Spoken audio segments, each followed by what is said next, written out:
ربي زدني علما نافعا.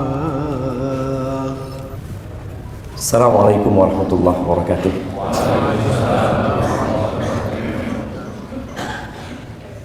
Yang saya muliakan dan saya hormati para asatidzah, khususnya Ustaz Abdul Khaliq. Beliau beranggapan anak senior, kita sama-sama. Tidak ada senior-senioran. Kita ini semua junior jemaah. Dan kepada para asatidzah, ada Ustaz Muhammad Abdul Twasikal dan Ustaz-Ustaz yang berjuang di Ma'had Jamil Rahman, para santri dan para jamaah sekalian. Alhamdulillah alladzi radda ilaina arwahana. Segala puji bagi Allah Jalla Jalaluhu yang telah mengembalikan kepada kita arwah kita setelah kita tidur. Dan kita tahu tidur itu saudara kematian. Makanya penghuni surga itu nggak tidur. Apa tema kita pagi ini?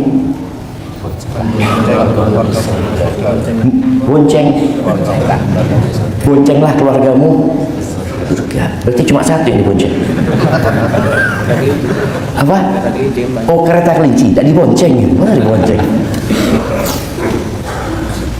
Barakallahu fiik.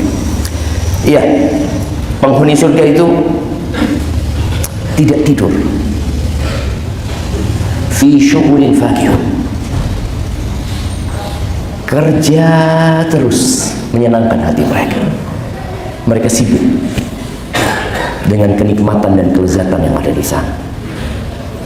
Kenapa mereka tidak tidur? Karena tidur saudara kematian, dan orang tidur itu tidak merasakan kehidupan.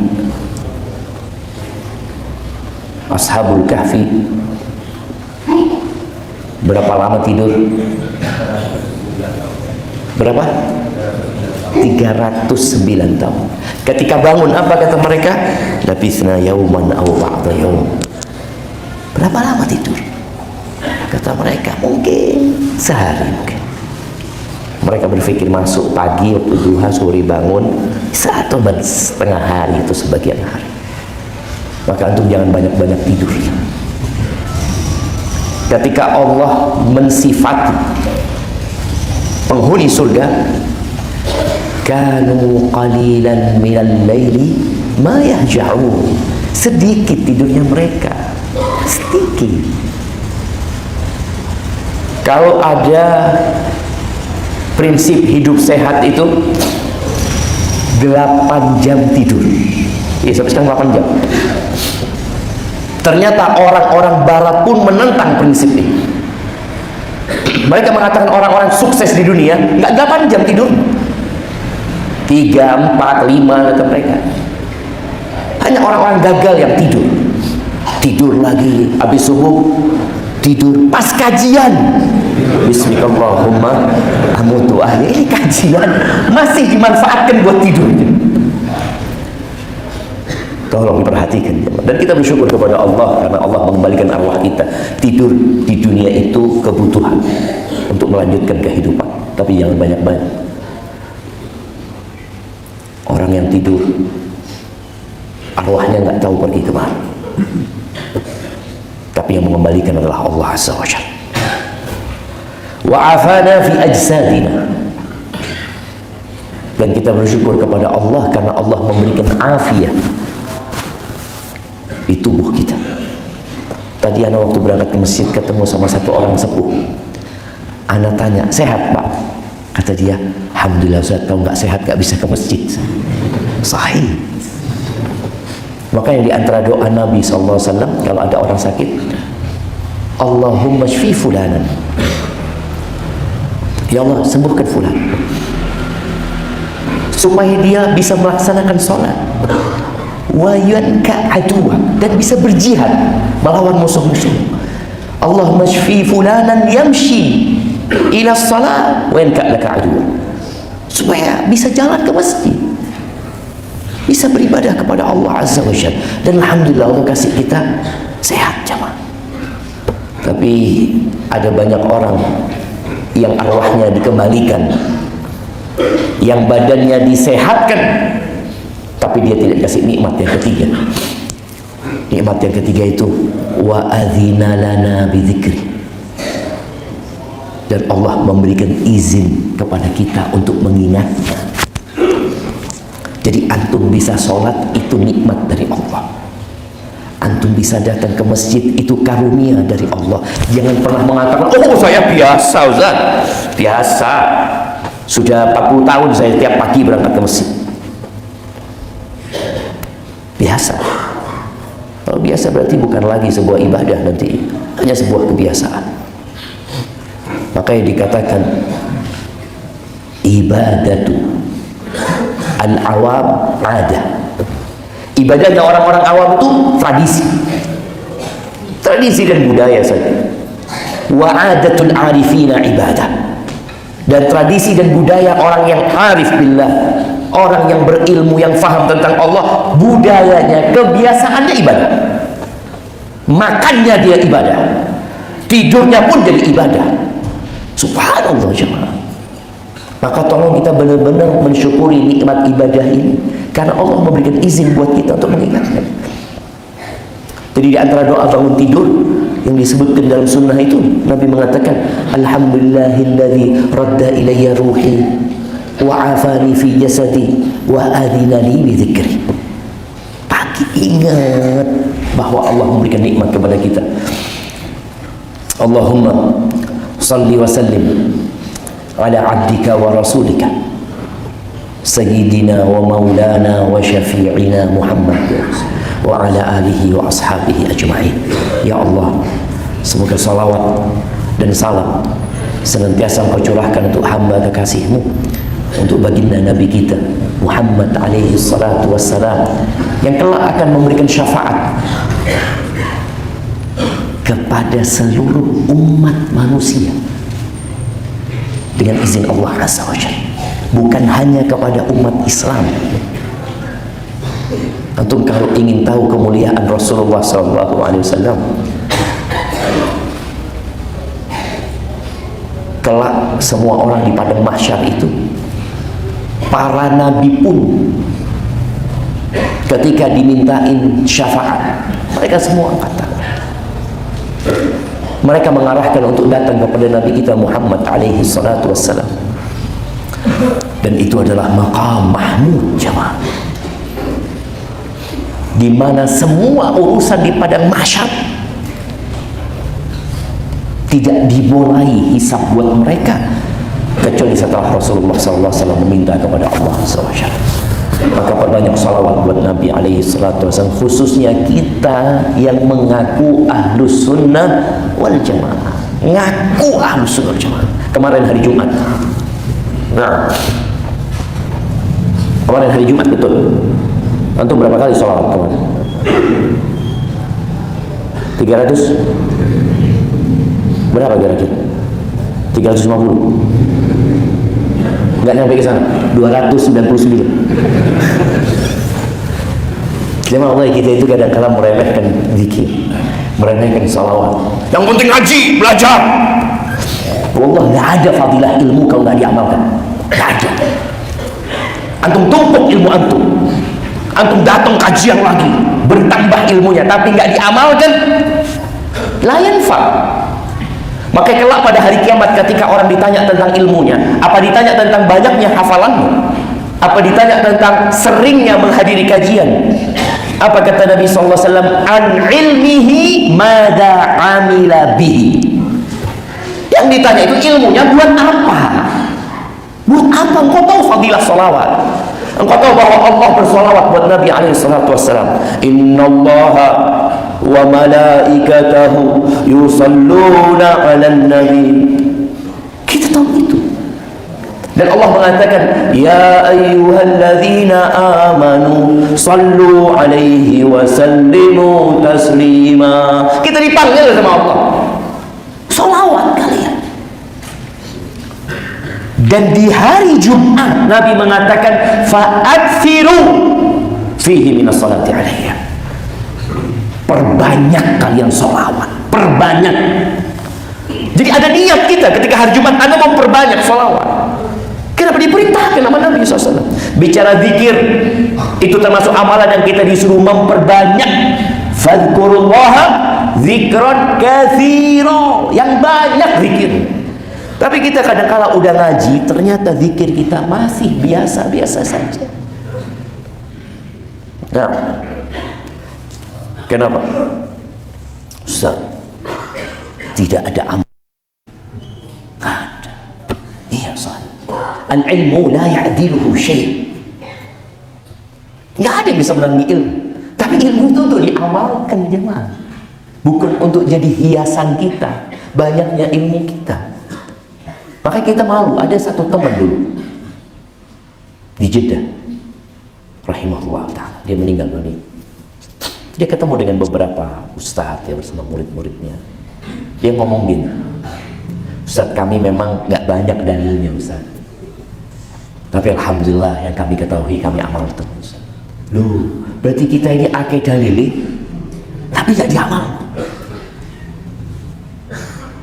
Maka tiap pagi Nabi SAW doanya bukan sekedar minta ilmu. Habis subuh, Allahumma inni as'aluka ilman nafi'an wa rizqan thayyiban wa amalan mutaqabbalan. Ahibati fillah, apa temanya lagi? Bonceng keluargamu surga. Ya, bicara bonceng itu biasanya pakai kuda. Dulu pakai kuda, pakai himar, pakai keledai akramakumullah, atau pakai onta. Kalau sekarang pakai sepeda ontel, ada yang pakai motor. Kalau naik mobil, apa dikatakan bonceng? Nyamping keluargamu ke surga. Enggak, ada istri yang duduknya di belakang. Belakang cukup buat berapa? Berempat cukup apa? Oh, Masya Allah. Maksimal 4. Oh, kalau bis. Ahibati fillah, kemarin kita digegerkan dengan KDRT yang terjadi di dalam sebuah rumah tangga. Dan ternyata Komnas Perlindungan Wanita dan Anak ya? Perempuan dan anak itu menjelaskan bahwa tahun lalu itu kasus KDRT lebih 2 juta. Lebih 2 juta. Subhanallah, ternyata itu fenomena gunung es. Cuma yang jadi masalah yang melakukan KDRT gak ngaji pagi ini. Gimana cara kita menyampaikan kepada mereka? Benarkah di rumah tangga kita tidak ada KDRT-nya, Mas? Benarkah kita mau bonceng keluarga kita, khususnya istri kita, ke surga Allah Azza wa Jalla? Atau boleh jadi istri kita yang menjegal kita untuk masuk surga? Kita harus introspeksi diri kita. Masuk surga itu berat. Ala inna sil'atallahi ghaliyah. Kata Nabi SAW, barang yang ditawarkan Allah itu mahal. Kalau kita mau beli tanah di Jamil sini, berapa Bapak itu? Bapak Sotik piro sampai? Nah, piro? Rahasia. Lu kok rahasia? Ya sih. Berapa harganya? Ya kisaran sekarang saja. Iya, sekarang 4. Kakek nggak untung. Hah? Maklar ini.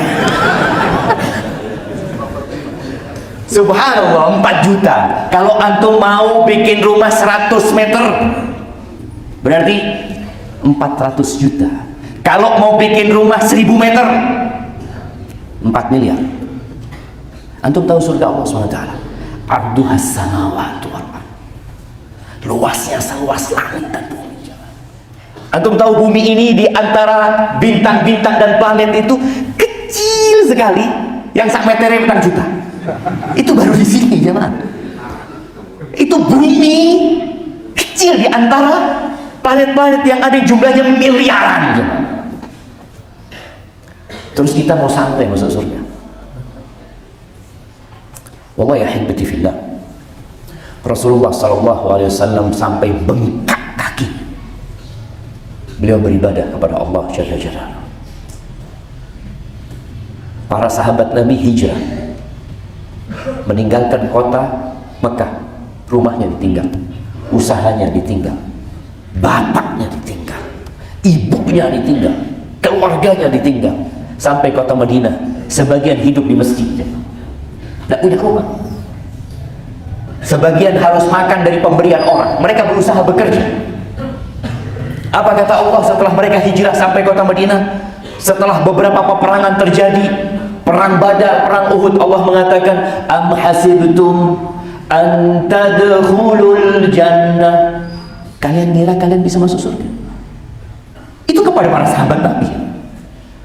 Kepada generasi terbaik umat ini Allah menurunkan firman-Nya, am hasibtum an tadkhulul jannah walamma ya'tikum mathalul ladzina khalu min qablikum massathumul ba'sa wad-dharra wa zulzilu hatta yaqula ar-rasul wal ladzina amanu ma'ahu mata nasrullah ala inna nasrallahi qarib. Kalian kira kalian bisa masuk surga,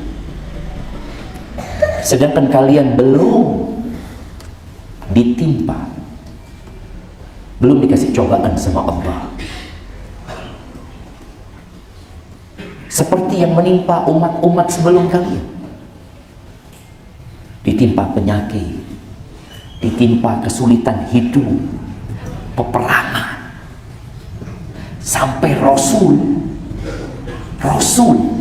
Sallallahu Alaihi Wasallam dan orang-orang beriman mengatakan, mata nasrullah, kapan pertolongan Allah datang? Kapan pertolongan Allah itu dekat. Terus bagaimana kita mau membawa keluarga kita ke surga kalau ternyata kita dari awal salah niat membangun rumah tangga? Innamal a'malu binniyat wa innama likulli imri'in ma nawa. Kalau niatnya membawa keluarga ke surga, maka antum gak boleh salah pilih pasangan hidup. Kalau sudah salah pilih pasangan hidup, maka harus diperbaiki ulang. Duduk lagi sama istri antum. Yang istri duduk sama suaminya, mas kita ini mau kemana? Kok cak lihat semakin sugi bojone,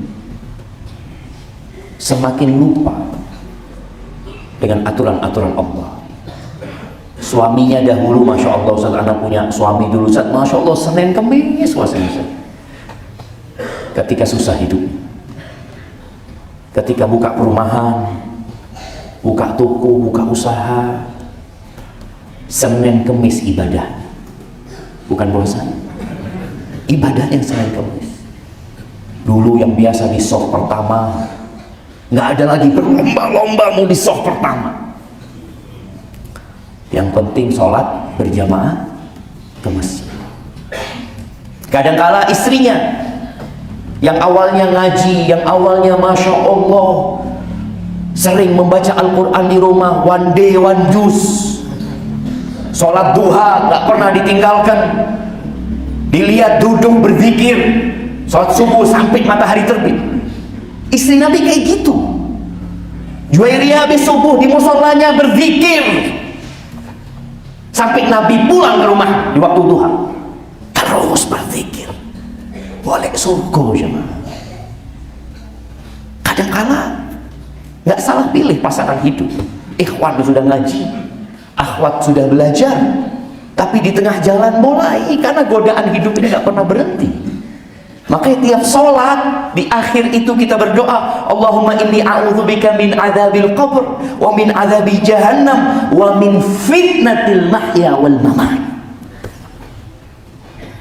Fitnah dunia itu nggak selesai. Rasulullah SAW dalam perjalanan hidupnya di tahun ke-9 Hijriah kira-kira.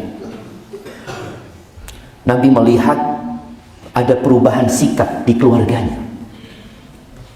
Di istri-istri Nabi ini ada perubahan yang menyebabkan Rasulullah SAW mengilah mereka. Rasulullah bersumpah nggak akan menjamah mereka selama 1 bulan. Ditinggal semua istri, nggak tidur di rumah. Sallallahu alaihi wasallam tidur di gubuk atau ada rumah kecil di dalam kebun selama 1 bulan. Dalam rangka apa? Dalam rangka tadi membonceng istrinya, membawa keluarganya menuju surga Allah Azza wa Jalla. Setelah nasihat disampaikan, wejangan diberikan, tausiah tidak berhenti, tapi kadangkala ada yang sulit dikasih tahu. Setelah 1 bulan, berita negatif tersebar di kota Madinah bahwa Rasulullah SAW menceraikan istri-istrinya. Nabi nggak pulang ke rumahnya. Umar radhiyallahu anhu datang untuk bertemu Nabi SAW karena dapat berita nggak enak, dan salah satu istrinya Nabi SAW putrinya Umar. Umar berusaha untuk menjumpai Nabi SAW, nggak dikasih izin, sampai kemudian dikasih izin karena udah berita itu tersebar Nabi menceraikan istri-istrinya. Ketika Umar tanya sama Nabi SAW, "Atallaqta azwajaka ya Rasulullah?" Kau menceraikan istri-istri? Nabi bilang, enggak. Saya Umar. Anda lupa Umar mengatakan Allahu Akbar. Setelah 1 bulan Nabi pulang, didatengin istrinya. Yang pertama beliau datengin adalah Aisyah radhiyallahu anha.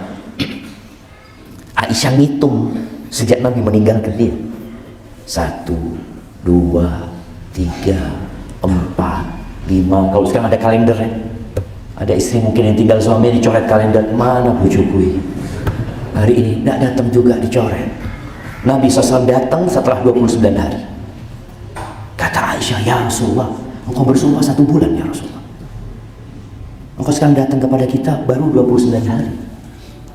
Maka Nabi SAW menjelaskan, "Asyahru hakadha wa hakadha wa hakadha." Iya, bulan itu 30 hari dan bulan itu 29 hari. Lalu Nabi membacakan firman Allah di surat Al-Ahzab ayat 28-29. Semoga tidak salah. Allah mengatakan kepada Nabi, "Ya ayyuhan nabi, qul li azwajika in kuntunna turidna al-hayata ad-dunya wa zinataha fata'alayna umatti'kunna wa usarrihkunna sarahan jamila. Wa in kuntunna turidna Allah wa rasulahu wad daral akhirah fa inna Allah 'adda lil muhsinati minkunna ajran 'azima." Wahai Nabi, katakan kepada istri-istri. Subhanallah, Allah memerintahkan kepada Nabi untuk mengatakan ini kepada istri-istri, bukan kepada umatnya, kepada istri-istri. Jadi keluarga kita, pasangan hidup kita. Di surat At-Taghabun Allah mengatakan, "Ya ayyuhalladzina amanu inna min azwajikum wa auladikum aduwwan lakum fahdharuhum." Wahai orang-orang yang beriman, sesungguhnya ada sebagian, ada dari pasangan-pasangan hidup kalian, dari anak-anak kalian yang merupakan musuh buat kalian. Hati-hati sama mereka, hati-hati. Wa in ta'fu wa tasfa wa in ta'fu, ya ayyuhalladzina amanu inna min azwajikum wa auladikum aduwwan lakum fahdharuhum wa in ta'fu wa tasfahu wa taghfiru fa innallaha ghafurur rahim. Kalau kalian memaafkan mereka, ya, yang menutupi kesalahan mereka, tidak mengungkit-ungkit kesalahan mereka, Allah itu Maha Pengampun dan Maha Pengasih. Tapi ada kondisi yang nggak bisa dilanjutkan rumah tangga. Allah perintahkan kepada Nabi SAW, katakan kepada istri semua, kalau ambisi kalian, kalau keinginan kalian, kalau angan-angan kalian, kehidupan dunia, kenikmatan dunia, kemewahan dunia, yang ada dalam benak kalian adalah kesenangan di dunia, fata'alaina, kalian kemari semuanya, kemari kalian, umatti'kunna, aku kasih harta buat kalian, aku kasih. Kalian ingin mut'ah, ingin kesenangan, aku kasih. Tapi perjalanan hidup kita nggak bisa dilanjutkan bersama. Aku ceraikan kalian dengan perceraian yang indah. Wallah jemaah, Allah perintahkan Nabi untuk memberikan pilihan kepada istri-istrinya. Udah nggak bisa dilanjutkan rumah tangga ini. Engkau mau hidup di dunia, sedangkan aku mau ke akhirat. Gimana mau ketemu jemaah? Satu mau ke Jogja, satu mau ke Papua, atau satu mau ke Papua, satu mau ke Sumatera. Nggak ketemu. Nggak ketemu. Gimana antum bonceng istri yang dia mengatakan, bang, Sumatera bang? Enggak, Papua. Sumatera. Apa yang akan terjadi selama perjalanan? Ribu. Terus ribu. Istri nuntut ini, nuntut ini. Kesian Nabi SAW. Dan istri-istri Nabi sama manusia. Sebagian istri Nabi hafal 2000 hadis. Hafal aja. Aisyah radhiyallahu anha. Istri Nabi hafal Al-Quran. Tapi mereka tetap manusia biasa. Antum gak suka sama dunia? Ya ma. Wa innahu lihubbil khairi lasyadid. Manusia itu kecintaannya kepada harta, cinta berat jemaah, berat. Wa tuhibbunal mala hubban jamma. Dan kalian cinta sama harta itu hubban jamma, cinta mati, yang membuat orang gak peduli sama halal haram. Makanya kalau antum lihat orang-orang yang korupsi itu, ada yang orang miskin, ada koruptor orang miskin. Oh kesian, saat memang miskin dia. Sudah banyak hartanya. Kalau harta itu dimakan sampai 7 turunan, 7 tanjakan, 7 kelokan, dia makan terus sudah habis. Tapi tetap kecintaan kepada dunia itu. Sama, istri-istri Nabi manusia biasa. Tapi tetap harus dididik, harus ditahan. Nggak semua yang diminta dikasih. Ada izin minum ya, ya?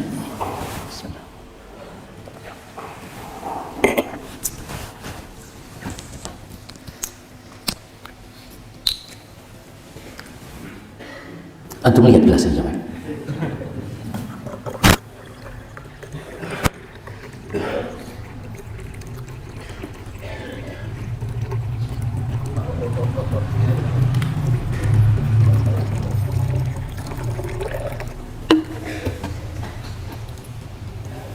Ketika semua keinginan diminta dan kemudian diberikan, gak ada gunanya, merusak malah jemaah, tumpah kemana-mana. Maka para suami harus benar-benar mendidik istrinya. Rasulullah SAW bisa memberikan kepada istrinya gunung Uhud itu. Kalau mau dijadikan emas buat Nabi SAW, tinggal jadikan kun. Dan kalau Nabi SAW dikasih gunung Uhud emas, 3 hari udah habis, Nabi akan bagikan kepada orang. Kecuali yang beliau simpan untuk melunasi utang atau untuk kepentingan lain. Tapi kadang-kala enggak dalam kehidupan rumah tangga kita. Maka Nabi memberi pilihan. Engkau masih mau bersama aku? Atau engkau mau harta? Aku kasih harta. Tapi setelah itu, sama tinggal. Nggak ketemu kita. Maka tadi innamal a'malu binniyat. Kalau niatnya sudah nggak benar, gimana mau dibawa ke surga? Wa in kuntum turidna Allah. Kalau yang kalian inginkan adalah Allah. Allah itu siapa ya? Kok kita sampai ingin Allah? Allah yang punya langit dan bumi. Allah itu yang punya surga. Allah itu yang punya neraka. Allah yang punya segala. Yang kalau Allah ingin memberikan sesuatu, Allah tinggal katakan kun, jadi. Kalau keinginan kalian adalah Allah wa rasulahu, dan rasulnya, bukan kehidupan dunia yang kalian inginkan, wad darul akhirah, dan kehidupan akhirat, negeri akhirat, beramal untuk akhirat, mendapatkan rizki, mengumpulkan harta untuk akhirat, berbuat untuk akhirat, fa innallaha adda lil muhsinati minkunna ajran 'azim. Sesungguhnya Allah menyediakan buat orang-orang yang berbuat baik di antara kalian pahala yang besar. Oleh dunia sebanyak apapun, Kalau orang punya di sini rumah di Jamil, dia punya tanah 5 hektar di sini, kemudian dia kaplingi, dia jual, kira-kira uangnya dia bawa kemana? Dia tinggal di dunia ini, kecuali yang dia kirimkan ke akhirat. Satu persatu Nabi menyampaikan kepada istri. Yang pertama ke rumahnya Aisyah.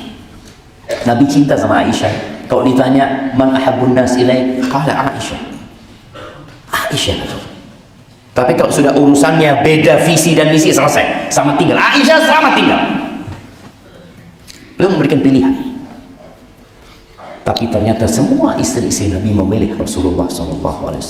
Berarti memilih hidup susah.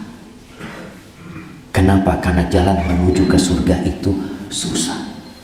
Allah mengatakan falak tahamal aqabah. Orang yang mau masuk surga itu harus meniti jalan yang terjal. Pernah Ummu Darda, istrinya Abu Darda, ya mulailah istri Abu Darda mengatakan ke Abu Darda, ya Abu Darda, beli ini, beli itu, ya macam-macam lah. Kata Abu Darda kepada istrinya, ya Ummu Darda, inna amamana aqabah. Kau Ummu Darda, di depan kita ini jalan terjal yang sulit, yang nggak bisa melewatinya kecuali orang yang barangnya sedikit gitu loh, yang barangnya tinggi. Kalau kita bawa barang banyak takut nggak bisa melewati. Antum bisa lihat ya, adakah ketika jalan sempit antum bawa barang banyak, antum akan tahu barangnya, buang aja barangnya ini, sudah buang, kan jalannya kecil. Dan antum lihat ketika pesawat itu rusak. Anda dapat beberapa video kemarin, salah satu pesawat terbakar ya, tapi di landasan. Kemudian diumumkan semuanya keluar. Pramugarinya mengatakan jangan bawa apa-apa, selamatkan diri. Gak usah mikir handphonenya, gak usah mikir tasnya, selamatkan diri. Dan itu yang Allah perintahkan, ya ayyuhalladzina amanu qu anfusakum wa ahlikum naro. Wahai orang-orang beriman, jagalah diri kalian dan keluarga kalian dari api neraka. Bukan barang-barang kalian yang dijaga, bukan rumah kalian yang diselamatkan dari api neraka, bukan kebun kalian yang diselamatkan, diri kalian dari api neraka dan keluarga kalian. Wallahi syama, istri-istri Nabi memilih hidup susah, siap mereka. Nabi datang ke rumah mereka, aman, aman Ustaz. Hadi dunia Ustaz.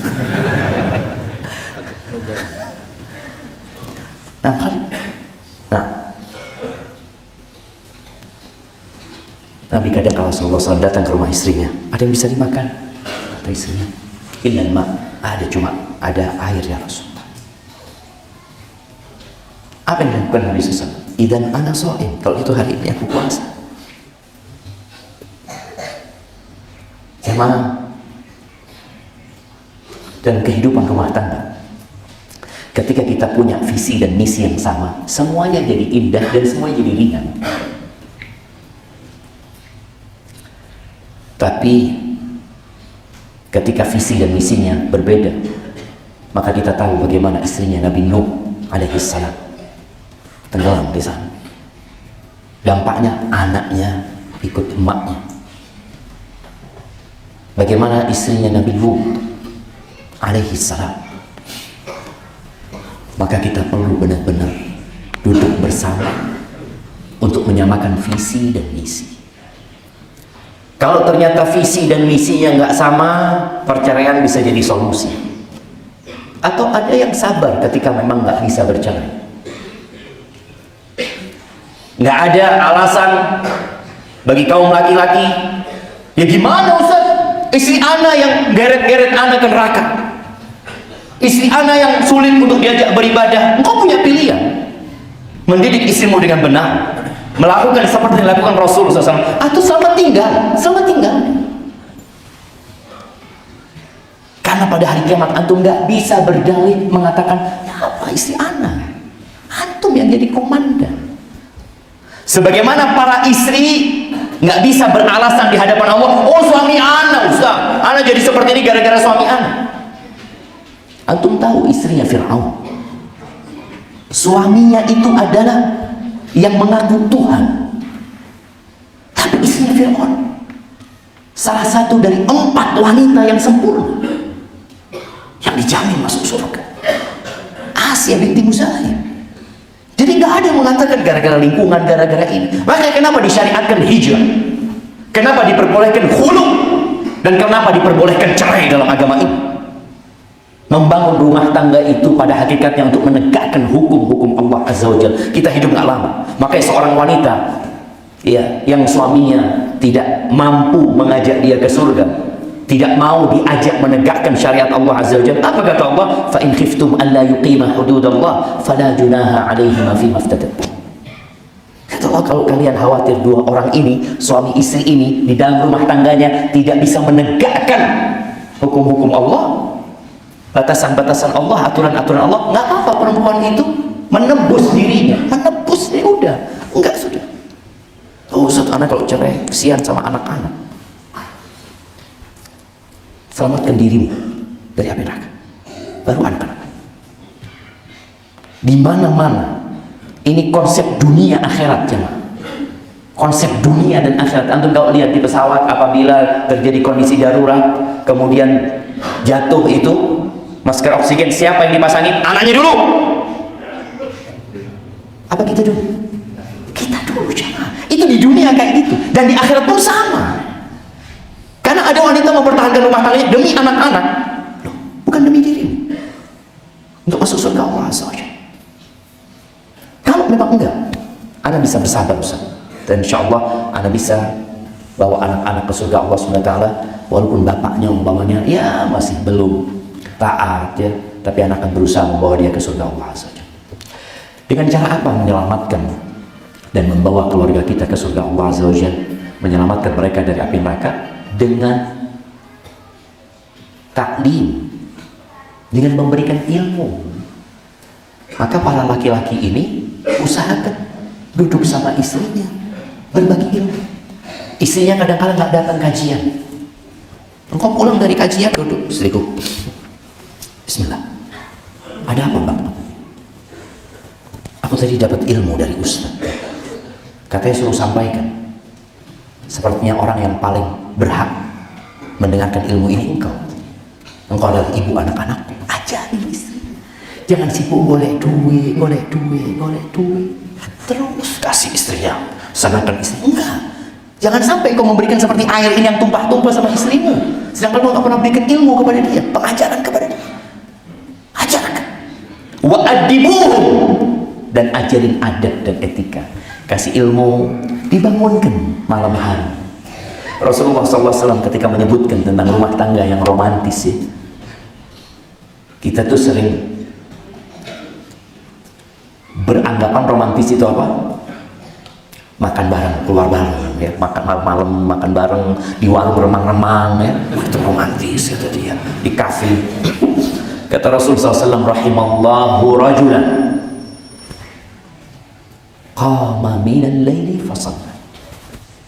Allah merahmati seorang laki-laki yang bangun di malam hari ketika semua tidur, ketika semua terlelap. Nih laki-laki bangun di malam hari, ngapain? Fasalla, dia sholat. Dia nggak bangunkan istri, enggak, dia sholat sendiri. Sholat, dia berdoa mohon sama Allah SWT. Selesai sholat, baru dia bangunkan istri. Sampai istrinya nggak tahu suaminya berapa rakaat sholat. Sampai istrinya nggak tahu berapa lama suaminya berdiri, berapa lama suaminya sujud memohon kepada Allah Azza wa Jalla. Dia sholat, selesai sholat, baru dia bangunkan istri. Bangun, harus sholat. Kalau nggak mau bangun, ambil air, berci. Ini suami yang bonceng istrinya ke surga. Bangun. Opo mas, lah om nggak wajib. Perempuan itu cukup sholat 5 waktu, puasa Ramadan, taat sama suaminya, menjaga kehormatan dirinya, sudah bisa masuk surga dari pintu mana saja, mas. Turun. Bismillah. Gimana antum? Alhamdulillah. Kalau menghadapi istri kayak gitu, loh, yang ketiga kan taat sama suami. Ayo taat, bangun. repot di juga ini. Nabi suruh dipercikan air. Kemudian sholat di perempuan. Ini sama-sama mau masuk surga. Tapi kadang-kadang di rumah tangga nggak selalu suaminya yang bangun duluan. Lebih sering suaminya nggak bangun duluan. Warahimallahu ra'atan. Kadang-kala romantis itu dari pihak suami atau dari pihak istri. Istri itu jangan cuma menuntut suami untuk romantis. Saat suami anak na'udzubillah, anak lihat suami tetangga bawa bunga ya, sampai pindah rumah, pindah rumah, dibawa. Jangan. Ketika engkau tidak mendapatkan romantisme dari suami, engkau yang menciptakan romantis itu.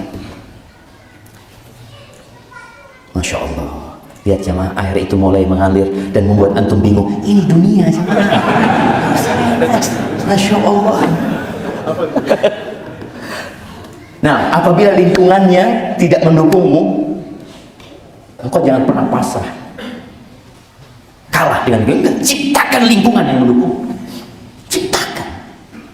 Dan itu yang Nabi SAW menyebutkan di hadis ini. Ketika suamimu tidak membangunkanmu, engkau yang bangunin suami. Dan Allah merahmati seorang wanita, qamat minal laili fa shalat. Dia bangun malam hari sholat. Sholat dia. Enggak bangunin suaminya, enggak, dia sholat juga. Sholat dia. Kemudian dia baru bangunkan suami. Suaminya bangun, enggak mau bangun, suaminya dipercikan air. Kira-kira antum kalau disiram air sama istrinya, bangun dong? Istri durhaka. Enggak, syariatnya suruh percikan air. Tapi para wanita juga harus tahu, iki bujuni sopo. Ada yang suaminya itu macan. Ada suaminya macan, ada yang serigala suaminya. Na'udzubillah min dzalik ya. Maka tolong kalau suaminya kayak gitu antum bikinin kopi. Mas, kopinya sudah di Mas. Oh Allah, kopi. Loh, jam bilang. Kopi. Jam 3 Mas. Oh, jam 3. Yes, tak turun meneng. Berapa banyak laki-laki yang membangunkan dirinya sendiri dengan alarm untuk apa? Nonton bola.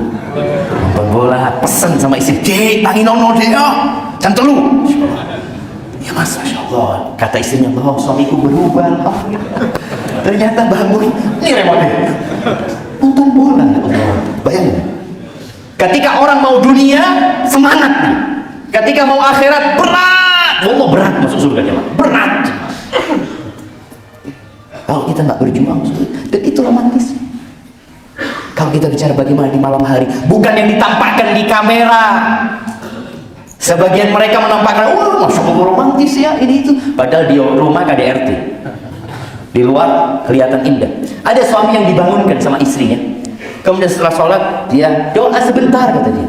Loh, Mas, ini waktu Allah turun ke langit dunia, doa mustajab Mas. Iya, aku sudah minta sama Allah, ya Allah, yang dipanjatkan sama istriku itu kabulkan semua ya Allah. Amin.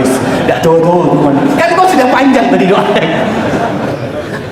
Subhanallah, ada laki-laki seperti itu. Ahibatillah. 2 yang masuk surga. 2 yang bersabar dan bersyukur.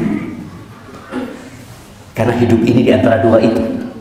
Allah Azza wa Jalla mengatakan, "Wa nabluukum bisyarri wal khairi fitnah wa ilaina turja'un." Dan kami memberikan bala kepada kalian, ya bentuknya kebaikan, bentuknya keburukan. Itu sebagai ujian buat kalian. Wa ilaina turja'un, dan kalian akan dikembalikan kepada kami. Karena 2 sekarang, ya kalau dikasih bala hendaklah bersabar. Kalau dikasih nikmat hendaklah bersyukur. Sebagian kita dapat istri yang Masya Allah baik sekali. Pulang, dibukakan pintu, ditanya, "Mas, mau yang panas, mau yang dingin?" Allahu Akbar. Kok seneng urip ini ya? Setiap dia kerja, dia bilang, "Kapan aku pulang ya?" Karena dia tahu ketika pulang dia disambut sama istrinya. Apa yang harus dia lakukan? Bersyukur. La in syakartum la azidannakum. Kalau kalian bersyukur, ditambahin sama Allah SWT. Tambahin nikmat. Aduh, tambahin istri. Tambahin nikmat sama Allah, istrinya tambah baik. Mungkin dikasih nikmat tambahan istri. Kira-kira Ustaz Abdul ditambahin nggak Ustaz? Ustaz Abdul termasuk yang bersyukur ya, Masya Allah. Ditambahin nggak bersyukur? Tapi kalau kufur, ada laki-laki yang istrinya baik, yang istrinya soleha, yang istrinya melayani, tapi dia tidak bersyukur. Jadi balak hidupmu nanti. Allah kasih balak, Allah ambil tuh nikmat. Kita menjaga nikmat itu dengan bersyukur. Puji istrimu. Jadi ada perempuan yang Masya Allah dia berbuat baik sama suami, tapi gak pernah dipuji. Puji istrimu. Istrimu datang ya, istrimu menyambutmu dengan riasan yang begitu indah. Dan buat para wanita ya, ingat wanita yang terbaik itu yang kalau dipandang sama suaminya nyeneng no ati. Makanya ada banyak usaha di sini, ada tempat rias pengantin. Iya, mulai hari ini diganti rias istri. Karena kalau rias pengantin seumur hidup sekali, pikirnya seumur hidup enggak bisa. Panggil tuh orang-orang tukang rias ke rumahnya untuk merias perempuan ini. Betul, agar dia cantik, dia melayani suaminya, maka syukurin yang seperti itu dan puji. Karena pujian itu termasuk kebutuhan jiwa manusia, tapi pujian yang tidak membuat orang itu congkak. Maka puji istrimu, berikan perhatian kepada istrimu, berikan hadiah kepada istrimu. Ini sebagai bentuk syukur kita dapat istri yang baik. Tapi gimana kalau istri antum tidak kayak gitu? Pulang ke rumah, Assalamualaikum. Ini bujuku ya. Lihat kamar, dah ono, dapur, dah ono. Ini omai tunggu. Cari handphone. Assalamualaikum. Kemana? Oh, istiqomah mas. Yuk, mulai lagi. Pulang ya. Bau berambang. Istiqomah saya fakul. Nah, mas mas, ikut mas. Segone mas, suruh ngambil sendiri ngasihnya. Ada istri-istri kayak gitu. Apa yang harus antum lakukan? Ceraikan dia? Jangan. Boleh jadi antum nikah lagi dapat yang lebih buruk dari ini. Ini sayang ini. Allah Azza wa Jalla mengatakan wa'ashiruhunna bil ma'ruf. Pergaulilah istri-istrimu dengan cara yang patut, dengan cara yang baik. Fa in karihtumuhunna, kalau kalian benci sama mereka, kembalikan ke orang tuanya. Enggak, kata Allah. Jangan. Kita hidup mau ke surga. Hidup diuji. Terus sabar. Allah katakan fa'asa an takrahu syai'an wa yaj'alallahu fihi khairan katsira. Boleh jadi yang kalian benci itu Allah jadikan kebaikan yang banyak. Maka para suami itu diperintahkan melihat kepada kelebihan istrinya, jangan melihat kepada kekurangannya. Semua punya kekurangan jemaah.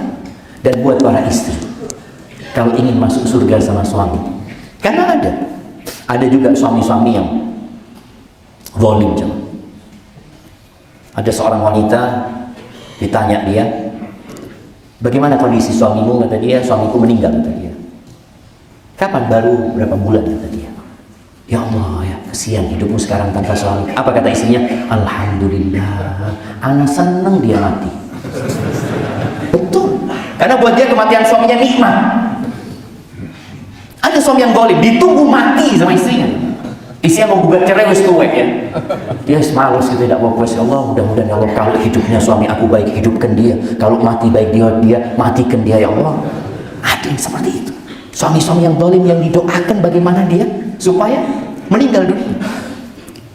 Ditanya perempuan ini, engkau berapa tahun nikah sama dia? 50 tahun. Bayangin ya, perempuan ini bersabar selama 50 tahun. Dan ada lagi seorang wanita berumur 60 tahun. Dia telepon anak, dia tanya, Ustaz, katanya perempuan itu dengan suaminya yang terakhir. Betul jemaah? Betul enggak? Istri itu sama suaminya yang terakhir gitu kan nanti kan? Ustaz, anak ini nggak kepingin ketemu suami anak lagi di surga. Betul. Cuma anak suruh nikah lagi, siapa yang mau nikah sama anak? Dia takut ketemu sama suaminya. Dari zalimnya suaminya jemaah. Dia takut, dia nggak kepingin, sudah cukup di dunia seperti itu. Padahal kalau suaminya masuk surga, nggak mungkin suaminya jadi kayak seperti di dunia. Karena orang yang masuk surga itu sudah disucikan, sudah jadi orang-orang baik semua. Dan boleh jadi suamimu dengan kezalimannya dia masuk neraka, nggak tahu. Baik, maka bagi para laki-laki hendaklah engkau tahu diri. Terus bagi para wanita, kalau engkau ingin masuk surga bersama suamimu, Rasulullah SAW mengatakan uritun nar, ditampakkan kepada aku neraka. Fa'idha aktsaru ahlihan nisa, ternyata kebanyakan penghuni neraka itu wanita. Apa penyebab wanita banyak masuk neraka? Tidak bersabar apa tidak bersyukur? Sabar tadi Anda sampaikan. Ada yang 50 tahun bersabar. Ada yang sampai suaminya mati sabar dia. Tapi ternyata syukur itu sulit buat wanita. Sulit. Itu menjadi tabiat yang memang harus dirubah gitu. Harus. Perempuan itu, kata Nabi SAW, lau ahsanta ila ihdahunna dah. Kalau engkau berbuat baik kepada salah satu dari mereka, setahun engkau berbuat baik. Thumma ra'at minka syai'an. Lalu perempuan ini melihat engkau melakukan sesuatu. Nah, dia tidak nyeneng hati. Apa suami yang dilakukan suami tidak nyeneng hati? Kadang-kala suami ya berbuat sebuah kesalahan. Kadang-kala dia berbagi sama orang tuanya, nyeneng no adiknya atau apa. Atau suaminya kawin lagi. Apa kata perempuan ini? Ma ra'aitu minka khairan qat. Aku nggak pernah lihat engkau berbuat baik sedikit. Kau tidak ono api, tidak pernah nyeneng api. Wallahi saja. Dia lupa dengan kebaikan suaminya, dia ingat keburukan suaminya, lalu dia berkata, aku bersabar. Engkau kapan bersyukur? Kapan bersyukur? Hari-hari suamimu baik, bertahun-tahun suamimu baik, kemudian dia melakukan sesuatu yang tidak menyenangkan hatimu, engkau lupa dengan semua kebaikan suamimu. Kau katakan marah itu nikah khairan qat. Ini kata siapa? Kata Nabi SAW. Maka para wanita hendaklah merubah karakter tersebut. Salah satu caranya dengan memperbanyak sedekah. Perbanyak sedekah. Dunia ini gak lama, kita sebentar di dunia ini. Maka Nabi SAW mengatakan kepada para wanita itu, tasaddaqna, kalian sedekah, kalian sedekah. Untuk merubah karakter tersebut agar orang jadi lebih cinta kepada akhirat. Maka bagi para wanita, ya, engkau harus bersabar. Suamimu bukan malaikat, tapi engkau harus lebih banyak bersyukur, melihat kepada kebaikan-kebaikan suamimu. Di dunia ini sesusah apapun orang tidak lama, dan sesenang apapun orang juga cuma sementara. Maka jadikan ambisi kita akhirat, terus belajar, yang belajar diamalkan. Aku qouli hadza, itu yang dapat Anda sampaikan jamaah, yang benar dari Allah, yang salah dari diri Anda pribadi. Semoga kita bisa mengamalkan, dan terutama Anda sendiri. Dan semoga ketika Anda menyampaikan ini, Anda di rumah nggak ditegur sama istri nanti, katakan Allah kalau ngomong Masya Allah gitu ya. Kan ada kan orang itu kalau suruh ngomong Masya Allah, tapi dalam mengamalkan na'udzubillah. Baik, subhanakallahumma bihamdika asyhadu an la ilaha illa anta astaghfiruka wa atubu ilaik. Assalamualaikum warahmatullahi wabarakatuh. Fadhal Ustaz. Syukran.